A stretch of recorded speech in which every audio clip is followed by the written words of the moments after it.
আৰু বাকী আমাৰ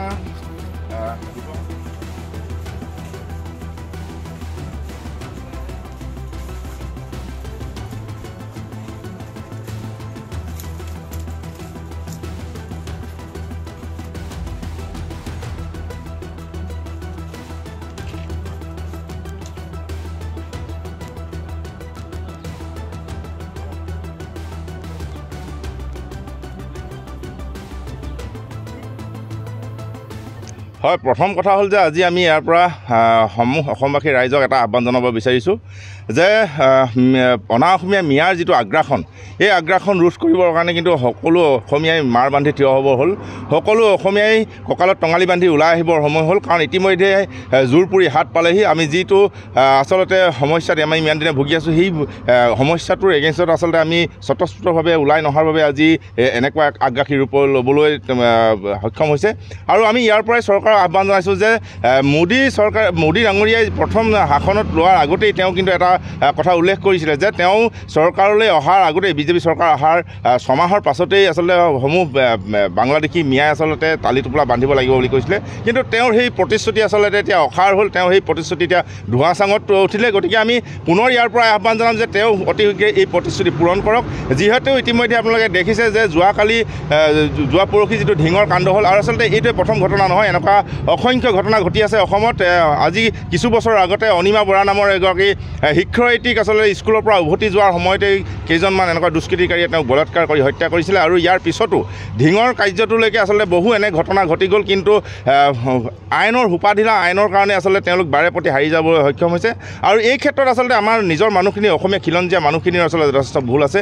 এলেহুৱা প্ৰকৃতিৰ আমাৰ খিলঞ্জীয়া মানুহখিনিয়ে কাম কৰিবলৈ এই মিয়াসকলক গাঁৱে ভূঞে বিভিন্ন কাৰ্যত লিপ্ত কৰোৱাৰ বাবে আচলতে তেওঁলোকে সুবিধা পাইছে। গতিকে আমি সমূহ অসমবাসী ৰাইজক আমি আহ্বান জনাম, বিশেষকৈ উজনি অসমৰ ৰাইজক আমি আহ্বান জনাম যে তেওঁলোকে নিজৰ কাম নিজেই কৰিবলৈ আৰম্ভ কৰক। কাৰণ আমি ইতিমধ্যে এসপ্তাহৰ সময় বান্ধি দিছোঁ। অহা শুকুৰবাৰে আমাৰ চৰম সীমা আমি বান্ধি দিছোঁ। অহা শুকুৰবাৰৰ ভিতৰত যদি যিসকল সন্দেহযুক্ত যিখন মিয়া বাংলাদেশী যিসকল ইয়াত বিভিন্ন কামত নিয়োজিত হৈছে, বিভিন্ন ব্যৱসায় বাণিজ্যত তেওঁলোক নিয়োজিত হৈছে, এইসকল ইয়াৰ পৰা টালি টোপোলা বান্ধি ইয়াৰ পৰা প্ৰস্থান কৰিব লাগিব। অন্যথা আমি সদৌ টাইম ছাত্ৰ সন্থাৰ লগতে অন্যান্য যিসমূহ দল সংগঠন আছে, সকলোৱে আমি একেলগে থিয় হৈ ঐক্যবদ্ধভাৱে এইসকলৰ বিপক্ষে আমি থিয় দিম।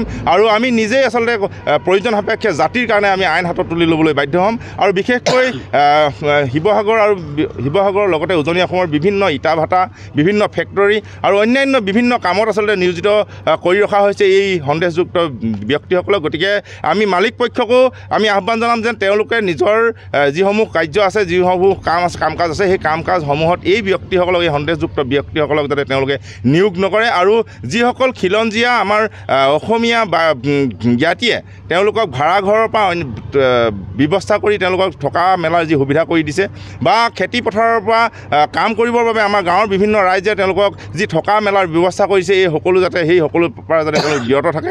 অন্যথা আমি সদৌ টাইম ছাত্ৰই এটা কথা ভাবিবলৈ বাধ্য হ'ম যে আচলতে এই যদি আমাৰ আহ্বানটো তেওঁলোকে যদি নেমানে, এই সময়ৰ যিটো আহ্বান, এই আহ্বানটো যদি তেওঁলোকে নেমানে, তেতিয়াহ'লে প্ৰকৃত জাতিদ্ৰোহী হিচাপে আমি তেওঁলোকক আখ্যা দিবলৈ বাধ্য হ'ম। আৰু প্ৰয়োজন সাপেক্ষে আমাৰ সেই জ্ঞাতিসকলৰ বিপক্ষে আমি থিয় দিবলৈ বাধ্য হ'ম। গতিকে আমি আজি ইয়াৰ পৰা এটা চৰম আমি বাৰ্তা দিব বিচাৰিছে, অহা এসপ্তাহৰ ভিতৰত সকলো সন্দেহযুক্ত বাংলাদেশী মিয়াই ইয়াৰ পৰা টালি টোপোলা বান্ধিব লাগে।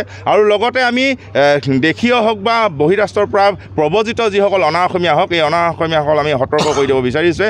বাৰে প্ৰতি অসমীয়া খিলঞ্জীয়া অসমীয়াৰ স্বাভিমানত কুঠাৰঘাত কৰি থাকিব, আৰু সেয়া আমি মানি চলিম, সেয়া কেতিয়াও হ'ব নোৱাৰে। গতিকে আমি সদৌ টাইম ছাত্ৰ সন্থাই আজিৰ পৰা আমাৰ শিৱসাগৰৰ বিভিন্ন প্ৰান্তত আমি নিজে সজমিন এটা তদন্ত আমি আৰম্ভ কৰিছোঁ। আৰু বিভিন্ন ঠাইলৈ আমি অহা এসপ্তাহৰ ভিতৰত আমি বিভিন্ন ঠাই পৰিভ্ৰমণ কৰি আমি গোটেই ঘটনাৰ বুজ ল'ম। আৰু খুব সোনকালে আমি আৰু 2টা দিনৰ ভিতৰত আমি এটা হেল্পলাইন নাম্বাৰ আমি ঘোষণা কৰিম। আৰু অন্যান্য যিসকল খিলঞ্জীয়া ৰাইজ আছে অনা অসমীয়াৰ পৰা তেওঁলোকে যিসমূহ সমস্যাৰ সন্মুখীন হৈছে, এই গোটেই সমস্যাবিলাক আমাৰ লগত শ্বেয়াৰ কৰিবৰ কাৰণে, আমাৰ আগত অভিযোগ দিবৰ কাৰণে আমি এটা হেল্পলাইন নাম্বাৰ অতি সোনকালে মুকলি কৰিম। আৰু যিকোনো সময়তে আমাক পাব পৰা এটা আমি ব্যৱস্থা কৰিবলৈ গৈ আছোঁ।